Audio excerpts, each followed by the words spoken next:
হযরত ঈসা আলাইহিস সালাতু ওয়াস সালামকে সে কথা আল্লাহ শিখালেন যে তোমার জাতির লোকেরা আমার কাছে আসমানি খানা চায়, জান্নাতি খানা চায়, আমি দেব এবং দিতে বাধ্য।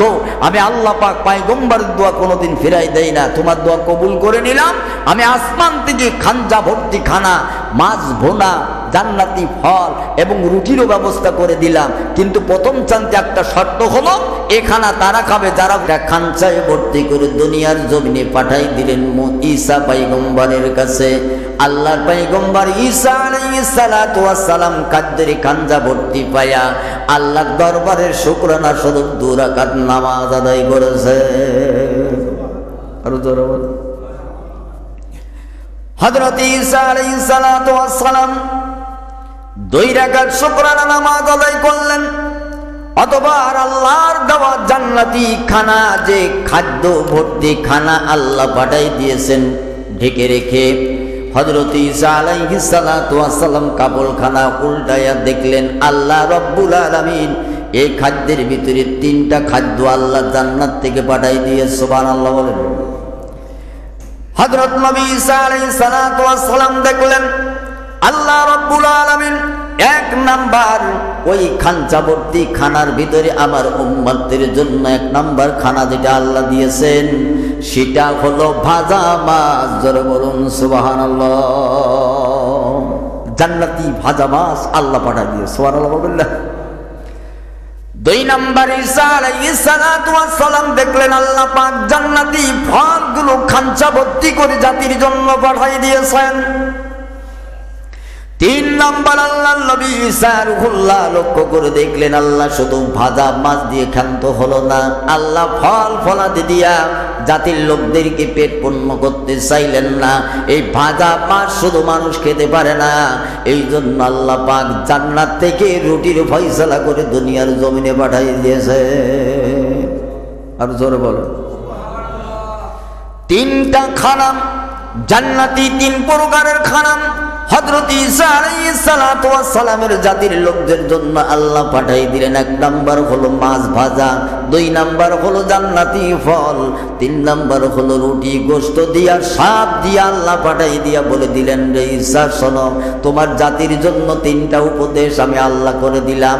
1 নাম্বার হলো এই যে মায়েদা, শুধু একদিন নয়, আমি আল্লাহ রব্বুল আলামিনের দরবারে একদিনের জন্য খান্না আমি আল্লাহ পাক পাঠাবো না। আমার দেওয়া নিমন্ত্রান্তিরিক ভাবে যদি তোমার উম্মতেরা খানাগুলো ভক্ষণ করে, আজনম আসমান থেকে খানা আমি আল্লাহ দিতে থাকবো। সুবহানাল্লাহ। আমার দেওয়া পদ্ধতিতে, আমার দেওয়া নিয়ম অনুযায়ী যদি তোমার উম্মতেরা খানা খায়, এ খানা জিন্দেগিতে বন্ধ হবে না। আর আমার দেওয়া পদ্ধতি উল্টায়া মানুষের বানানো মতবাদ নিয়ে যদি আমার এই জান্নাতি খানা ভক্ষণ করতে যায়, একেবারে চিরতরে বন্ধ হয়ে যাবে, কোনোদিন পাবো না। নাউযুবিল্লাহ। খানা দিলেন কি? কথা বলেন না কেন? খানা দিলেন কি? কিন্তু মানুষের ভিতরে লোভ নামক এমন একটা জিনিস, আল্লাহ দুনিয়াবি লোভ যদি তার ভিতরে ঢুকে যায়, কোথায় জান্নাতি খানা? দুনিয়ার পিছনে মানুষ ছুটের তালে ব্যস্ত হয়ে যায়। ঠিক কিনা ধরে বলে? ওই যে একটা কাহিনী কিছুদিন আগে বলেছিলাম, আল্লাহর নবী ঈসা আলাইহিস সালাতু ওয়াস সালাম রাস্তা দিয়ে দিনের কামাত দিবার জন্য বের হয়ে গেলেন।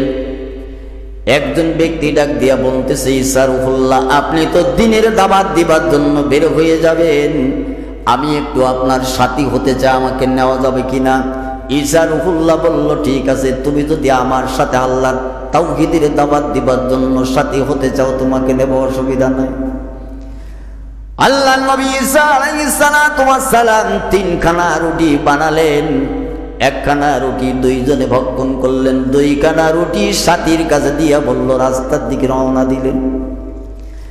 নবী ঈসা আলাইহিস সালাতু ওয়াস সালাম রওনা দিতে দিতে নদীর কিনারায় পৌঁছায়া সাথী ব্যক্তিকে ডাক দিয়া বলতেছে, রে ভাই, 2টা রুটি তোমার কাছে দিয়েছিলাম, ওই রুটি 2 খানা বার করো, ক্ষুধা লাগছে, ক্ষুধা নিবারণ করে খাদ্যগুলো খেয়ে ক্ষুধা নিবারণ করে আবার সামনের দিকে রওনা দিব। সাথী ব্যক্তি ডাক দিয়া বলল, আল্লাহর পয়গম্বর, আমার কাছে আপনি কখন রুটি দিয়েছেন, কিভাবে দিয়েছেন? আমার কানে কোনো রুটি নাই। ঈসা আলাইহিস সালাম বললেন, 3 খানা রুটির থেকে 1 খান খেয়েছি, 2 খানা তোমার কাছে দিয়েছি, যে 2টা রুটি গেল কোথায়? জাতি ব্যক্তি ডাক দিয়া বলল, পয়গম্বর রুটি আমি খাইও নাই, রুটি আমি নেয়ও নাই। জোরে কর নাউযুবিল্লাহ।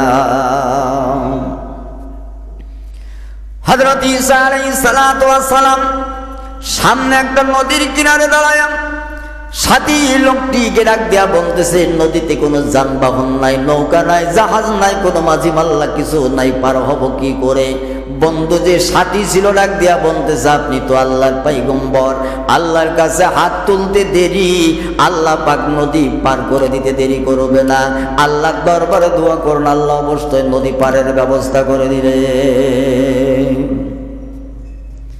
হযরত ঈসা আলাইহিস সালাতু ওয়াস সালাম বললেন, তোমার চক্ষু দুইটা বন্ধ করো আর আমার ডান কাঁধের পরে তোমার ডান হাতখানা দাও।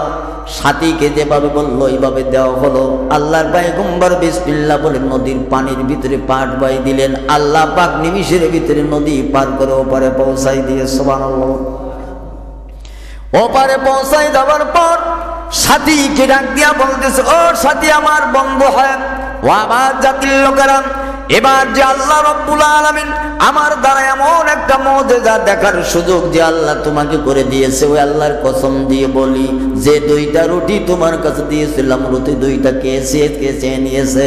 সাথী বলল, হুজুর রুটি আমি নেয়ও নাই, রুটি আমি খাইও নাই, রুটি কে নিয়েছে তা আমি বলতে পারি না।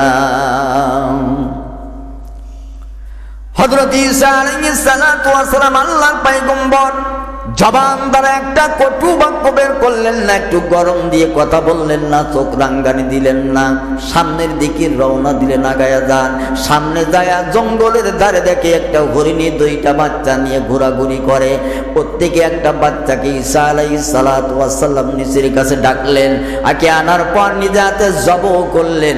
চামড়াগুলো চুলায় সে চামড়াগুলো ছাড়াই ফেলে গোশতগুলো টুকরো টুকরো করে ভুনা করলেন। ভুনা করে সাথী বন্ধুরে নিয়ে এক প্লেটে এক জায়গায় বসে গোশতগুলো খান। ঈসা পয়গম্বর বলল, সাথীরে গোশতগুলো খাও, হাড্ডিগুলো সব এক জায়গায় রেখে দাও। গোশতগুলো ভক্ষণ করা হয়ে গেল, হাড্ডিগুলো এক জায়গায় রেখে দেওয়া হলো। খাওয়া দাওয়ার পর্ব কমপ্লিট করার পর আল্লাহর নবী ঈসা আলাইহিস সালাতু ওয়াস সালাম ওই যে হাড্ডির দিকে নজর করে বললেন, কুম বিইذনিল্লাহ, আল্লাহর হুকুমে জিন্দা হয়ে যাও। ওই যে হরিণীর বাচ্চাটাকে নিজের কাছে ঈসা পয়গম্বর ডাকলেন, যেমন হরিণী আল্লাহ পাক তেমন হরিণী হাড্ডি থেকে তৈরি করে মায়ের কোলে ফিরাই দিয়েছে। আর জোরে বলেন, পারেন কি? জোরে বলেন না, কে পারেন? আল্লাহ সবই পারেন, ঠিক কিনা? জোরে বলেন। আল্লাহ শুধু বলেন কোন ফায়াকুনের পর্যায়ে, যাতে এক সেকেন্ড আল্লাহ সময় রাখে না, ঠিক কিনা? জোরে বলেন। হযরত পয়গম্বর ঈসা রূহুল্লাহ ডাক দিয়া বলল, ও সাথীরে, যে আল্লাহ রব্বুল আলামিন একটা হরিণী জবাই করেন, দুইজনা মিলে ভুনা করে গোশতগুলো ভক্ষণ করলাম। হাড্ডি থেকে যে আল্লাহ পাক আবার জীবিত হরিণী বানাই দিল, যে আল্লাহ রব্বুল আলামিন আমার দ্বারা এমন সুন্দর দ্বিতীয় একটা মুজিজা তোমাকে দেখালো, ওই আল্লাহর কসম দিয়ে বলি, রুটিটা ডাকিয়ে নিয়েছে এবং কে খেয়েছে বলো? সাথী ডাক দিয়া বলল, পয়গম্বর রুটি আমি খাইও নাই, নেয়ও নাই, রুটি কে নিয়েছে তা আমি বলতে পারি না। ভাইরা আমার, ভালো করে গান লাগান। আল্লাহর পয়গম্বর ঈসা রূহুল্লাহ দুইটা মুজিজা সহ্য করে দেখানোর পরও সাথী লোকটি স্বীকার করে না। এবার ঈসা আলাইহিস সালাতু ওয়াস সালাম আর কোনো জবান দ্বারা কোনো কথা বললেন না, খারাপ বাক্য বের করলেন না। জঙ্গলের ভিতর দিয়ে যায়, তিন রাস্তার এক জায়গায় যে দুই পয়গম্বর ঈসা রূহুল্লাহ হঠাৎ বসে পড়লেন। কিছু বালু একত্রিত করে তিনটা ভাগে ভাগ করে আল্লাহর দরবারে দোয়া করে, আল্লাহ এই যে জঙ্গলের ভিতরে যে আমি তোমার পয়গম্বর ঈসা রূহুল্লাহ এই যে বালুগুলো তিনটা খণ্ড করে তিনটা ভাগ করলাম, আয় আল্লাহ আমি তোমার পয়গম্বর হইয়া তোমার দরবারে দোয়া করি গো আল্লাহ, এই তিনটা বালুর টুকরাকে আল্লাহ তুমি স্বর্ণ বানায়া দাও। সুবহানাল্লাহ বলবেন না?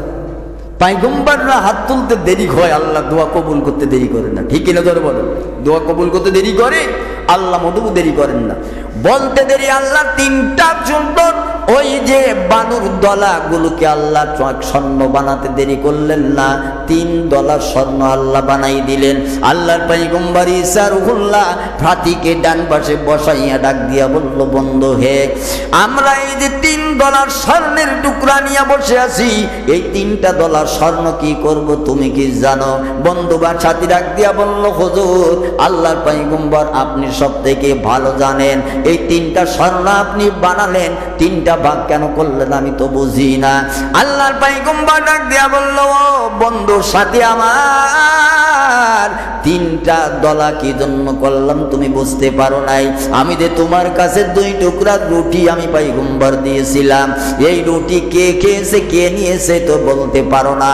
আমি চিন্তা করলাম 3টা ডলা 3 জনে আমরা ভাগ করে নিব, 1 ভাগ হলো আমার, 1 ভাগ হলো তোমার, আর 1 ভাগ হলো রুটি যে নিয়েছে তার। জোরে বলুন সুবহানাল্লাহ। সাথী ডাক দিয়া বলল, হুজুর আর ভাগাভাগির দরকার নাই, ও ভাগ আমার, একটা আপনার, আর যেটা আপনি আমাকে দিয়া ওটা আমার, আর যেটা এক্সট্রা ওটা আমার। নাউজুবিল্লাহ বলেন। পয়গম্বর ঈসা রূহুল্লাহ তোমার হয়ে গেলেন বললাম না। সাথী ডাক দিয়া বলল, হুজুর এই যে রাস্তা দিয়ে আপনার জন্য এত পথ হেঁটে আসলাম, প্রথম মুজিজা দেখলাম বিনা দিলে আল্লাহ পাক আপনার মুজিজার দ্বারা নদী পার করাইয়া দিল।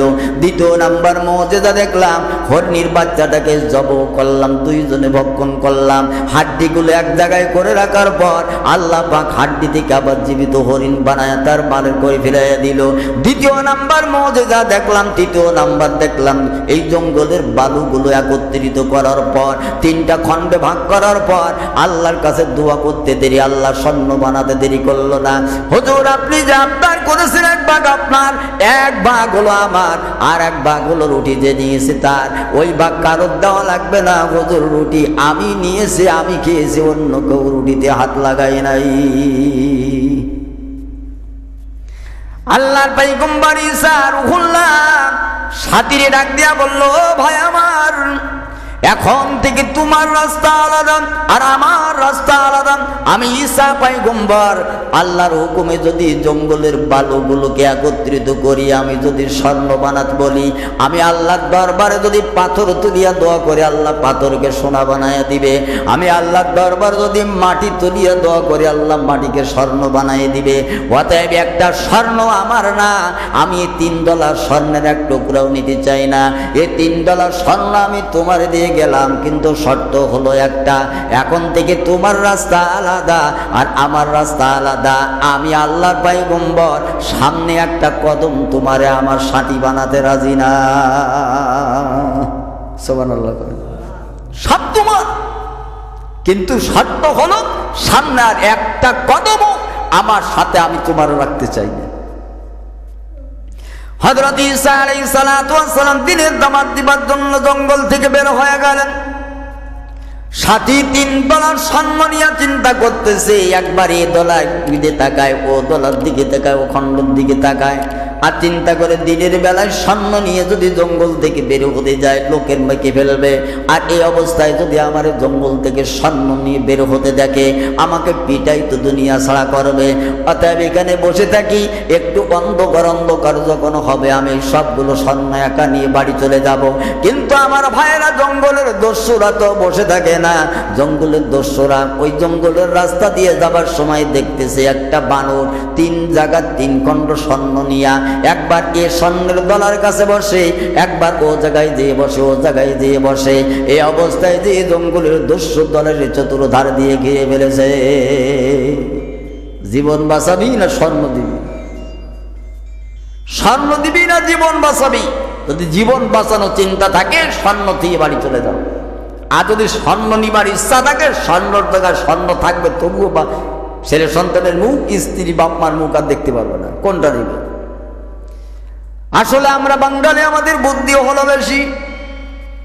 যদি বলেন কেমনে, মানুষ জাতির সব থেকে বড় নিয়ম খারাপ, নামাজের ভিতরে দাঁড়ায় আল্লাহর দরবারে 24টা ঘন্টার ভিতরে 5 ওয়াক্ত নামাজে দাঁড়ায় শুধু বলে ইয়াকা না'বুদু ওয়া ইয়াকা নাস্তাঈন, আল্লাহ তোমার ইবাদত করি, তোমার কাছে সাহায্য চাই। কিন্তু মসজিদ থেকে বের হয়ে আমরা সব থেকে প্রথম বেঈমানি করি কার সাথে? ধরে বলেন, কথা বল না কেন? তার কারণ আমাদের বুদ্ধি হলো বেশি, ঠিক কিনা? আল্লাহ চাইতে আমাদের বুদ্ধি বেশি না? কারণ নামাজে কই আল্লাহ সাহায্য চাই, তোমার ইবাদত করি, তোমার মসজিদ থেকে বের হই তার কাম করি উল্টা, তাহলে বুদ্ধি আমাদের বেশি না? কথা বল না। কিছুদিন আগে আমেরিকার ভিতরে একটা মেশিন দেওয়া হলো। মেশিন দেওয়া হলো এই জন্য, গোটায় আমেরিকার ভিতরে জুতা পালিশ করার মেশিন দেওয়া হলো। মেশিনের এমনভাবে কি দেওয়া হলো যে জুতা যদি দেওয়া হয় 5 টাকা করে মাথা প্রতি দেওয়া লাগবে। একটা বছর পার হওয়ার পর মেশিনে ক্যালকুলেটর সুইচ টিপে দেখা গেল 500 মানুষ বাদে সব মানুষ টাকা জমা দিয়েছে। গুনি পড়ে দেখা গেল যে বাঙালি কটা আমেরিকায় থাকে, এই 500 বাঙালির 1 টাকাও দেয়নি। কথা বুঝতেছেন তো? বুদ্ধি কি আমাদের? আমেরিকা বসে চিন্তা করলে এখন কি করা যায়। এই যে আমেরিকার ভিতরে 500 বাঙালি বসে আছে, এরা তো 1 টাকা দিয়া জুতো পালিশ করলো না, শত ফ্রি কারিশ করে নিয়ে গেল। যা দেশে আমার দেশের লোকে বাঙালি টাকা দেবে না, তাহলে বাঙালির কাছ থেকে টাকা আদায় করতে গেলে বুদ্ধি চালানো লাগবে। ইহুদি রাষ্ট্র আলাদা তারা চিন্তা করলাম, যারা এই মেশিন বানালো তারা চিন্তা করলো বুদ্ধি আমাদের কাছে আছে, যেহেতু আমরা মেশিন বানিয়েছি, বুদ্ধি আমরা আলাদা সেটিং করে দেব। তা বুদ্ধি হলো কি, কয় 1 জোড়া পালিশ হয়ে বের হবে, আর 1 জোড়া টাকা না দিলে আর বের হবে না। মেশিন উল্টে ফেলেছে, আগে টাকা দিতে হতো পালিশ করার পরে, আর এখন হলো যদি ডান পা জোড়া জোড়ান তো ডান পা শুধু পালিশ হয়ে বের হবে, বাম পা জোড়া দেবেন, টাকা না দিলে আর বের হবে না। আমেরিকার সব বাঙালির এক জায়গায় বসে মিটিং করলাম, ওরে আমরা বাঙালি, আমাদের চাইতে বুদ্ধি পৃথিবীর কোনো মানুষের মাথায় নাই। তার কারণ হলো বুদ্ধি আমরাও জানি। সব বাঙালি এক বাজায় বসিয়া পরামর্শ করলো বুদ্ধি কি। ওর ভিতরে ছিল টেকু বিজ্ঞানী, যার মাথায় টাক নাই তার বুদ্ধি বেশি। কথা বল না, বললো বুদ্ধি আমি তোমাদের দিতেছি। গোটা আমেরিকার ভিতরে তো একটা মেশিন না, বিভিন্ন মোড়ে মোড়ে তো মেশিন আছে। বলে হ্যাঁ ঠিক আছে। কয় উত্তর পাড়ায় উত্তর কোনায় ওই যে মোড়ে যে মেশিন আছে, ওইখানে ডান পা জোড়া দিয়ে পালিশ করে বের করিয়ে আসবো, আর এক মাথায় দিয়ে বাম পা জোড়া বের করিয়ে আসবে। 1 মাসের মতো 2 জোড়া যেতে যাবো না, এই মাথায় দেবো ডান পা জোড়া, ওই মাথায় দেবো বাম পা জোড়া, তাহলে কোনো জায়গায় টাকা দেওয়া লাগবে না, পালিশ দোকান হয়ে যাবে। কথা কন না কেন? এই জন্য আমরা আল্লাহর সাথে পাল্লা দিদি দিদি এমন কায়দায় চলে গিয়েছি। ঈসা আলাইহিস সালাতু ওয়াস সালামের বন্ধু ডাক দিয়া বলতেছে, ওরে জঙ্গলের দস্যু দল, মারামারি করিয়া তো লাভ নাই, তো তুমি একটা মারো আমি একটা মারবো, ঠিক কিনা? ধরো বলো, তোমরা 3 জনে আমার 3টে বার, আমি তো একটা মারবো, মারামারি করিয়া কোনো লাভ নাই। আসো আমরা সবাই মিলে স্বর্ণগুলো ভাগাভাগি করিনি। তাহলে ভাগাভাগি করার আগে একটা কাম করো, তাহলে কি করা যায়? কয় সারাদিন তো আমরা কিছু খাই নাই, একজন একটু বাজারে যাওয়া যাক, বাজার থেকে খাবার কিনে আনবো। ওই খাবার আনার পর আমরা সবাই এক জায়গায় বসে খাবারগুলো খেয়ে ক্ষুধা নিবারণ করে যার যার মতন স্বর্ণ ভাগ করে বাড়ি চলে যাবো, অসুবিধা নেই। দস্যু দল চিন্তা করলো কথা তো ঠিক, জঙ্গলের ভিতরে মানুষের কাছ থেকে হানা দিয়ে দিয়ে জোর করে করে কত খানা খেয়েছি, আজ কয়দিন তো ভালো ভালো খানা খেতে পারি না। যে বন্ধু ছিল ওই জায়গায় স্বর্ণ নিয়ে বসা ঈসা পয়গম্বরের সাথে, ওকে কিছু টাকা দিয়া বাজারে পাঠাই দিল।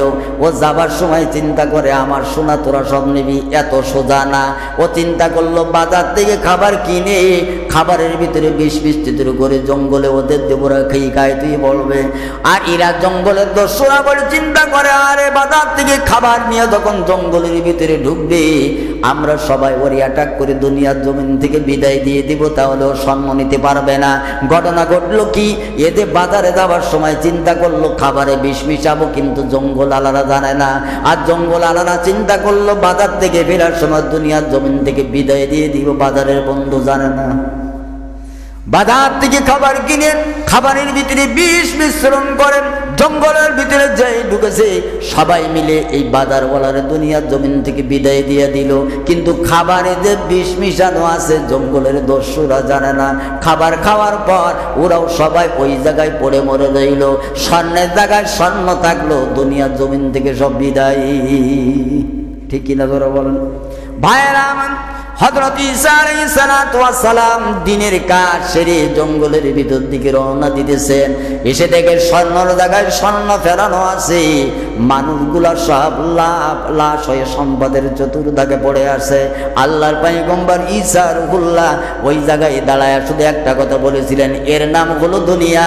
দুনিয়া দুনিয়া করে দুনিয়ার সম্পদের মুখে যারা পড়বে তাদের এই অবস্থা হয়ে যাবে, সম্পদ নিয়ে কবরে যাবার অধিকার আল্লাহ কারো দিবে না। ঠিক কিনা জোরে বল ভাইরা আমার। হযরত ঈসা আলাইহিস সালাতু ওয়াস সালাম দোয়া করলেন, আল্লাহ আমার জাতির লোকেরা দোয়া চায়, আল্লাহ যদি আমার জাতির লোকের জন্য আসমান থেকে খানার ব্যবস্থা তুমি করে দিতে পারো তাহলে এরা 24 ঘন্টা খাওয়ার টেনশন থাকবে না। এদের ভিতরে যদি দুনিয়ার রিজিক জোগাড় করার টেনশন না থাকে, এরা 24 ঘন্টা তোমার ইবাদত বন্দেগী করতে চায়। এই জন্য আমার এই উম্মতদের জন্য জান্নাতি খানার ব্যবস্থা আল্লাহ তুমি করে দাও। ঈসা আলাইহিস সালাতু ওয়াস সালামের দোয়ার বদৌলতে আল্লাহ জান্নাত থেকে ফেরেশতার মাধ্যমে 3 ধরনের খানা আল্লাহ ব্যবস্থা করে দিলেন। 1 নাম্বার খানা ছিল ভাজা মাছ, 2 নাম্বার খানা ছিল জান্নাতি ফল, 3 নাম্বার খানা ছিল শুধু ভাজা মাছ খাবে তা তো আমার বান্দারা হবে না। আই তো আল্লাহ হলো রিজিকের মালিক। আল্লাহ রব্বুল আলামিন 1 ধরনের ফল খাওয়াইয়া বান্দারে বাঁচায় রাখতে চান না। দুনিয়ার জমিনে কত রকমের সুস্বাদু ফল, কত রকমের খাবার ব্যবস্থা আল্লাহ করে দিয়েছে। কোনটা খাইলে গায়ের বল বাড়বে, কোনটা খাইলে ভিটামিনের অভাব পূরণ হবে, সব ধরনের ব্যবস্থা আল্লাহ পাক করে দিয়েছেন। আল্লাহ চিন্তা করলেন শুধু ভাজা মাছ দিলে হবে না, শুধু ফল দিলে হবে না। আল্লাহ রব্বুল আলামিন ক্ষুধা নিবারণের জন্য জান্নাত থেকে রুটির ব্যবস্থা আল্লাহ করে দিয়ে পাঠিয়ে দিয়েছে। সুবহানাল্লাহ বলবেন না, আরো জোরে বলুন। আল্লাহ পাক রব্বুল আলামিন বলে দিলেন 3টা শর্ত মানো। 1 নাম্বার হলো আল্লাহ ডাক দিয়া বলল, ও আমার পয়গম্বর ঈসা রূহুল্লাহ, এই যে খানা ব্যবস্থা আমি আল্লাহ পাক করে দিলাম, এই খানা তারা খাবে যারা হলো দুনিয়ার জমিনে এতিম দুস্থ গরিব। এই গরিব মানুষদের জন্য এই খানার ব্যবস্থা আমি করে দিয়েছি। কিন্তু তোমার উম্মতদের ভিতরে যারা কোটিপতি, বাড়িওয়ালা, গাড়িওয়ালা, সম্পদের মালিক, এদের জন্য এই খানার ব্যবস্থা আমি আল্লাহ করি নাই। সুবহানাল্লাহ বলেন, আর জোরে বলেন সুবহানাল্লাহ। ও দুনিয়ার কোটি কোটি টাকার মালিক আল্লাহ রব্বুল আলামিন তোমার সম্পদের ভিতরে আল্লাহ গরিবের হক ঢুকাই দিয়েছে। তোমার সম্পদের ভিতরে আল্লাহ পাক মিসকিনের হক ঢুকাই রেখেছে। তোমার সম্পদের ভিতরে আল্লাহ এতিমের হক ঢুকাই রেখেছে। তোমার সম্পদের ভিতরে আল্লাহ ফকির মিসকিনের হক আল্লাহ ঢুকাই রেখে দিয়েছে। তোমার সম্পদের ভিতরে আল্লাহ পাক মাদ্রাসার হক ঢুকাই রেখেছে। তোমার সম্পদের ভিতরে আল্লাহ মসজিদের হক ঢুকাই রেখেছে। তোমার সম্পদের ভিতরে ইসলামের যাবতীয় হকের সম্পদের হক আল্লাহ ঢুকাই রেখে দিয়েছে। সম্পদ আল্লাহ তোমারে দিয়েছে একা একা বক্ষণ করার জন্য না, ওই সম্পদ থেকে আল্লাহর রাস্তায় তোমাকে যতটুকু আল্লাহ দিতে বলেছে ততটুকু দিয়েই কবরে যাওয়া লাগবে। ঠিক কিনা জোরে বলেন। আল্লাহ ডাক দিয়া বললেন, ঈসা জান্নাতি খানা দিয়েছি, ওই খানাগুলো তাদের জন্য আমি আল্লাহ দিয়েছি যারা হলো তোমার উম্মতদের ভিতরে গরিব, যারা তোমার উম্মতদের ভিতরে যারা হলো ফকির, তোমার উম্মতদের ভিতরে যারা হলো মিসকিন, তোমার উম্মতদের ভিতরে যারা হলো ইয়েতিম, এই সমস্ত মানুষদের জন্য আমি আল্লাহ পাক এই খানার ব্যবস্থা করে দিলাম। কিছুদিন খাওয়ার পর এখন দেখা গেল সবাই মিলে খায়। আল্লাহ রব্বুল আলামিনের দরবারে ঈসা আলাইহিস সালাতু ওয়াস সালামের মাধ্যমে নিজের কওমের লোকেরা দোয়া করলেন, ও পয়গম্বর ঈসা আল্লাহর দরবারে সবাই মিলে দোয়া করেছে, আল্লাহ পাক কয়েকটা মানুষের জন্য তো এই খানা হালাল করে দিল, আমাদের নসিবীকে আল্লাহ জান্নাতি খানার ব্যবস্থা করবে না? আল্লাহর পয়গম্বর ঈসা আলাইহিস সালাতু ওয়াস সালাম দোয়া করলেন, আল্লাহ একই জায়গায় আমার কওম সবাই মিলে দোয়া করলো, তোমার দরবারে দোয়া করেছি গো আল্লাহ, সবাই তো চায় জান্নাতি খানা খাবে, এখন তুমি এই খানার ভিতরে কিছু মানুষের হক রাখছো আর কিছু মানুষের হক রাখো নাই। আল্লাহ পাক এক জায়গায় বেইনসাফি হয়ে গেল, একই খানা কিছু লোকে খাবে আর কিছু লোক খাবে না। আয় আল্লাহ পাক আমার জাতির লোকেরা চায় খানা সবাই মিলে খাবে। আল্লাহ ডাক দিয়া বলল, ও ঈসা পয়গম্বর, আমি তোমার দোয়া কবুল করে নিলাম, আমি আসমান থেকে জান্নাত জান্নাতি খানা খাঞ্চা ভরে ভরে, যে মাছ ভাজা, যে ফল এবং রুটির ব্যবস্থা আমি আল্লাহ করে দিয়েছি, এ খানা সবাই মিলে খাবে। কিন্তু শর্ত একটা লাগাই দিলাম, সেটা হলো এই, যেদিনকের খানা যখন আসবে ওই দিনকের খানা ওই জায়গায় খেয়ে কমপ্লিট হয়ে যাবে। বাকি খানা যদি পড়ে থাকে এ খানার দিকে নজর দিয়ে তাকাতে পারবে না। তার মানে হলো যেদিন যে খানা যতটুকু প্রয়োজন অতটুকু তোমার উম্মতরা খেয়ে বক্ষণ করে ফেলবে। আগামী কালের জন্য আমার জান্নাতি খানা গুদামজাত করে রাখতে পারবে না।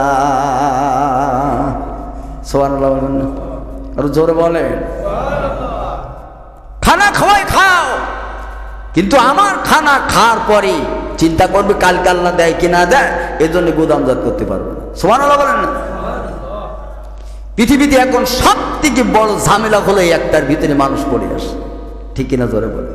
যার আছে সে আরো কিছু এনে গুদামজাত করে কি পৃথিবীর সমস্ত মানুষের খাদ্যের কষ্টের ভিতরে ফেলে রেখেছে, ঠিক কিনা জোরে বলে।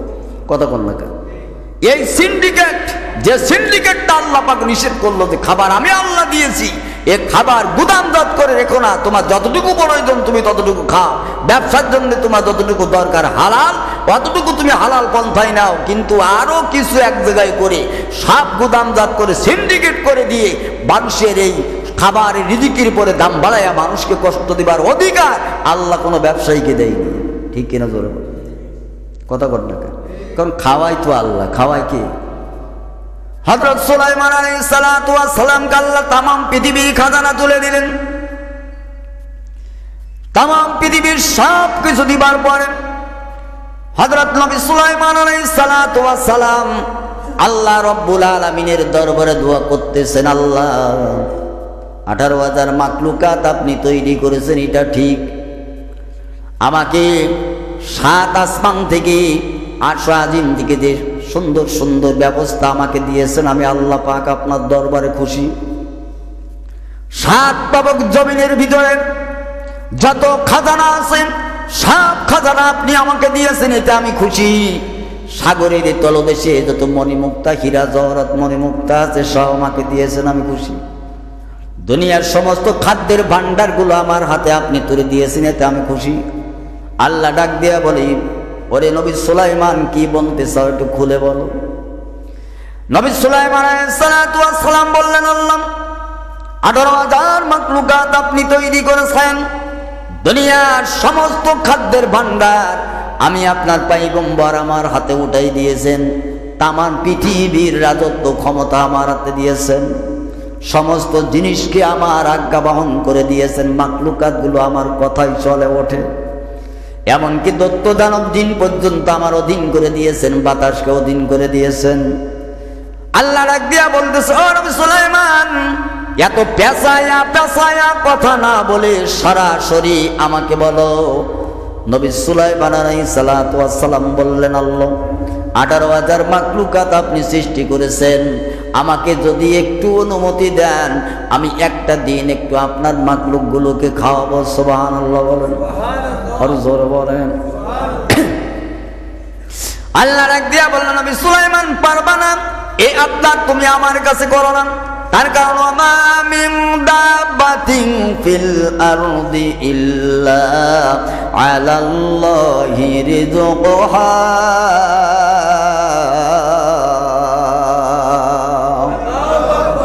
আল্লাহ ডাক দিয়া বলল, নবী সুলাইমান 18,000 মাখলুকাত আমি আল্লাহ পাক সৃষ্টি করেছি, জঙ্গলের ভিতরে কত মাখলুক আছে তুমি গুণে শেষ করতে পারবা না। সাগরের অতল গহ্বরে ওই সাগরের গভীরতার নিচে কোন মাখলুক কোন অবস্থা আছে তুমি চিনবা না। পাথরের ভিতরে কত মাখলুক লুকায়িত আছে, ওখানে আমি আল্লাহ পাকরে তার দিকের ব্যবস্থা করি, তুমি পারবা না এ দাবি করো না। সুলাইমান নবী হাত তুললেন, আল্লাহ একদিন যদি না হয় একটা উক্ত অনুমতি দাও, মাখলুকগুলোকে আমি খাওয়াবো। আল্লাহ বারণ করলেন, নবী সুলাইমান পারবা না এ দাবি করো না। আল্লাহ ডাক দেয়া বলল, নবী সুলাইমান সব মাখলুক তুমি চিনবা না, দাওয়াত তুমি কেমনে দেবে? দাওয়াত তো দিতে পারবে না, সব মাখলুক তুমি হাজির করাও ক্ষমতাও তোমার নাই, অতএব এ দাবি করো না 18,000 মাখলুকাত খাওয়াতে তুমি পারবা না। আল্লাহর পয়গম্বর নাসর বান্দা ডাক দেয়া বলল, আল্লাহ একটু অনুমতি দাও না, তুমি তুমি অনুমতি দাও। আল্লাহ ডাক দিয়া বলল, নবী সুলাইমান অনুমতি দিলাম, অ্যারেঞ্জমেন্ট করো।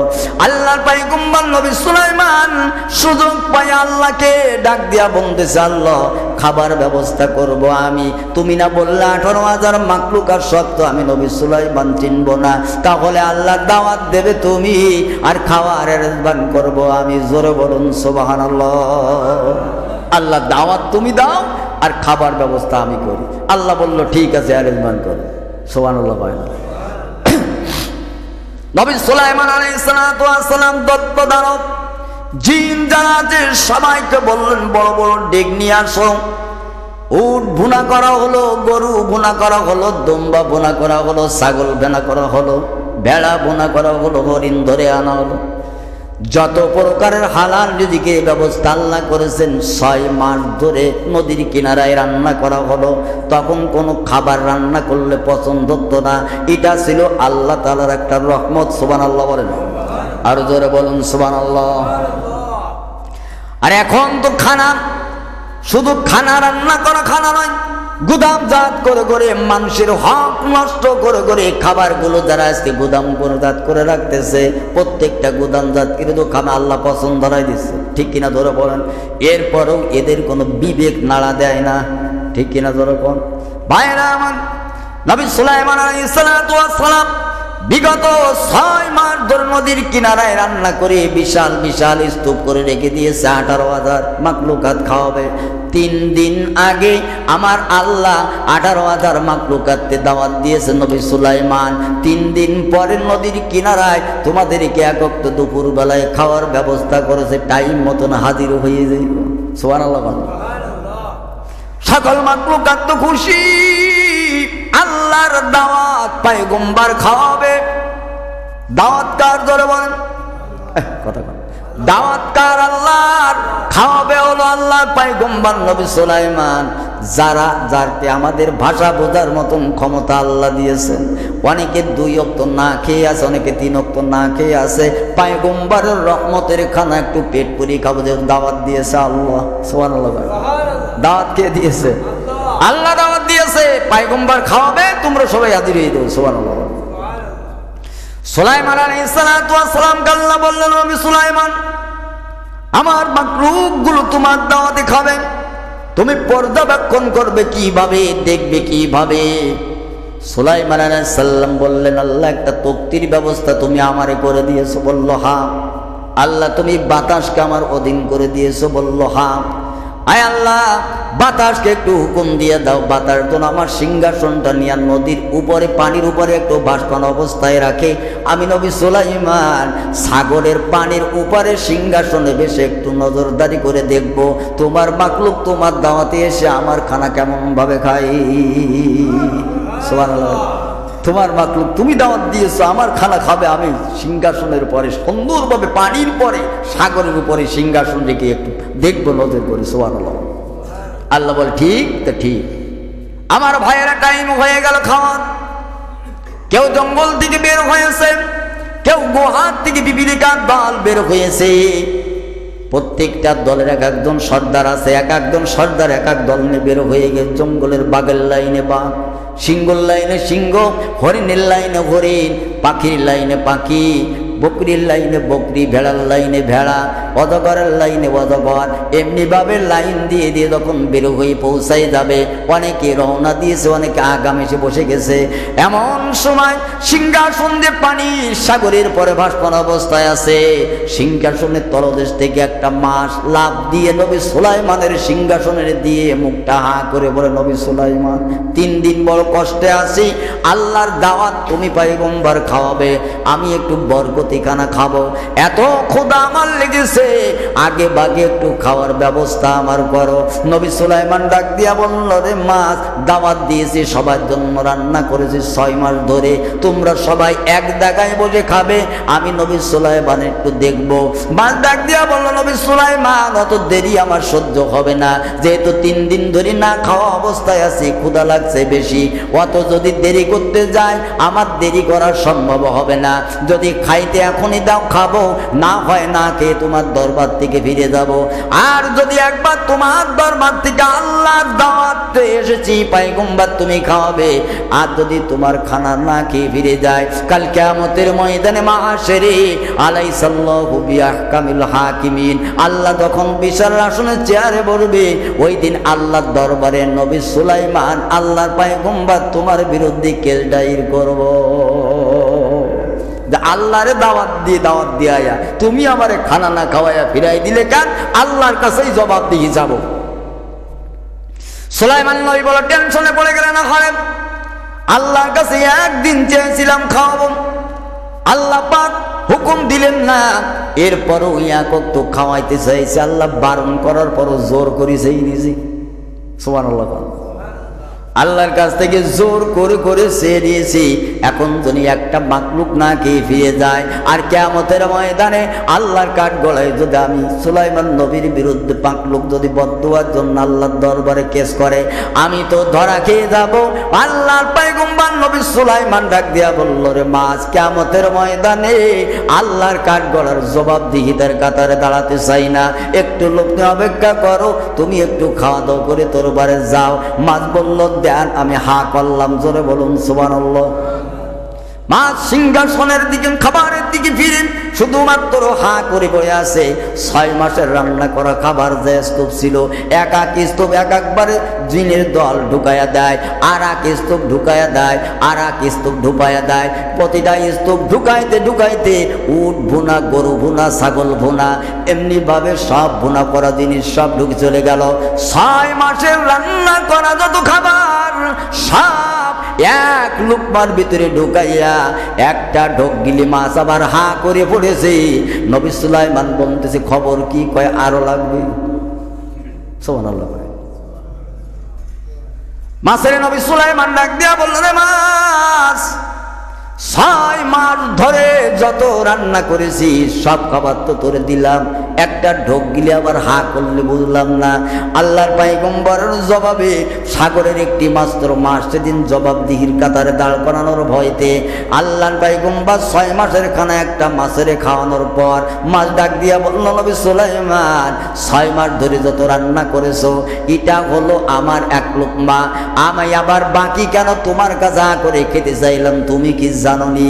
নবী সুলাইমান বলল, না একটু বল। মাছ ডাক দিয়া বলল, নবী সুলাইমান, তুমি যে 6 মাস ধরে যে রান্না করে রেখেছো এটা হলো আমার এক লোকমা, আমার আল্লাহ রব্বুল আলামিন আমার মতো মাছের এইরকম 3 লুকমা খানা আমার আল্লাহ প্রতিদিন আমারে খাওয়া।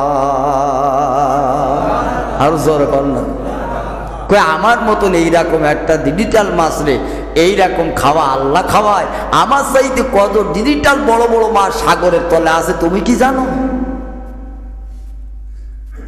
সুবহানাল্লাহ করি ভালো লাগে না? তা আমার মতন একটা মাছের 318 মাসি খানা তুমি যা রান্না করেছো, এরকম 18 মাস রান্না করলে যত খানা হয়, আমার মতন একটা মাকলুককে আল্লাহ প্রতিদিন একটা মাছের খাওয়ায়। আর আমার চাইতে বড় বড় মাছ সাগরের তলদেশে, মহাসাগরের তলদেশে আল্লাহ বানাই রেখেছে, তাদের খানা আল্লাহ কত খাওয়ায়। তুমি এই যে তোমার যে ইচ্ছা, এই ইচ্ছা তোমার করার সব পন্থা দেবে। সুবহানাল্লাহ। সুলাইমান আলাইহিস সালাতু ওয়াস সালাম এই কাণ্ড দেখে অজ্ঞান হয়ে পড়ে গেলেন।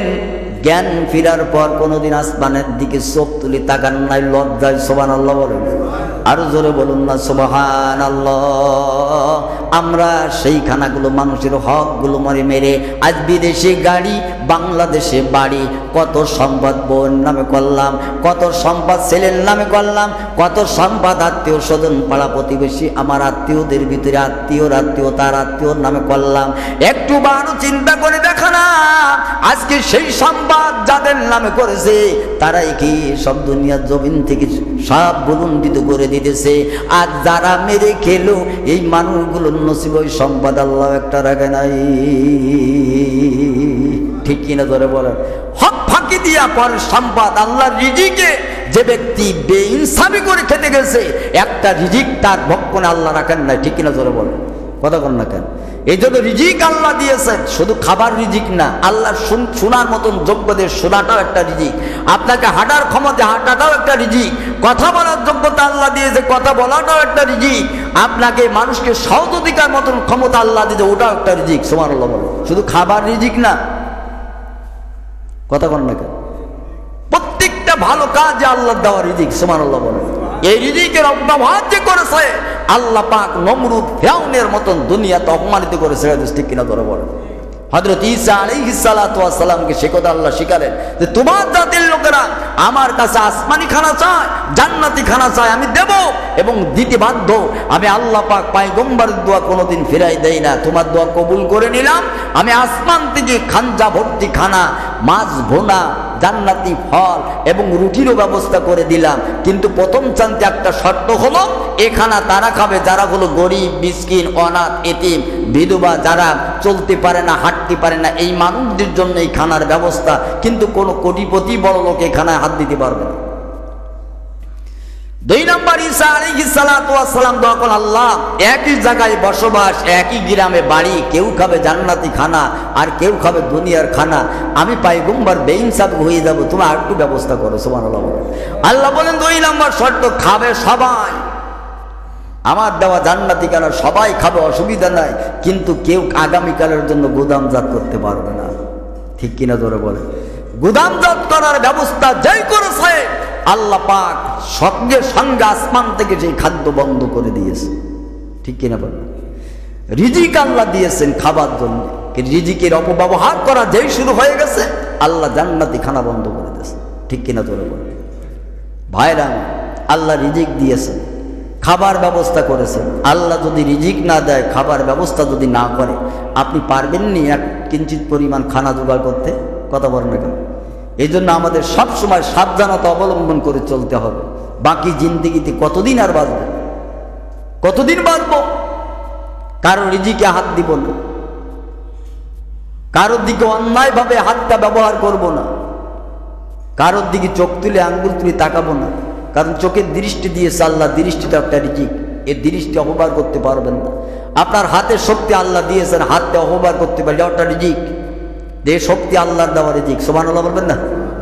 এই রিজিকে অপব্যবহার করতে পারবেন না, আল্লাহ রিজিক উঠায় নিবে।